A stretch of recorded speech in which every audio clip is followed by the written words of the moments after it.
ఆయన ఆంధ్రప్రదేశ్కి deputy CM మాత్రమే కాదు, ఆయన ప్రధానంగా 2 తెలుగు రాష్ట్రాల్లోనూ ఒక బలమైనటువంటి ఇంపాక్ట్ చూపించేటువంటి ఒక లీడర్.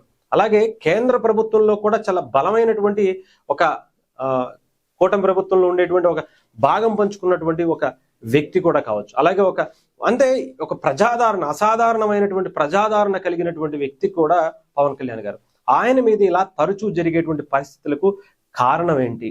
అతను ఏం కుట్రతో వచ్చాడు? పవన్ కళ్యాణ్ గారు చేస్తున్నటువంటి సేవా కార్యక్రమాలు నచ్చకొచ్చాడా?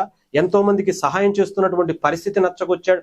లేదంటే పార్టీ ఎదుగుదలని చూసి ఆ పార్టీని ఏదో ఒక రకంగా ఆపాలనేటువంటి ప్రయత్నం చేయాలని వచ్చాడా? లేదా పవన్ కళ్యాణ్ గారిని ఆయన మంచిగా ఎదిగిపోతే కొంతమందికి ఇబ్బందికర పరిస్థితులు అయితే ఇప్పటికే కనిపిస్తా ఉన్నాయి. వాళ్ళ రాజకీయ మనుగడే ప్రశ్నార్థకం అయిపోయినటువంటి పరిస్థితులు అయితే కనిపిస్తున్నాయి.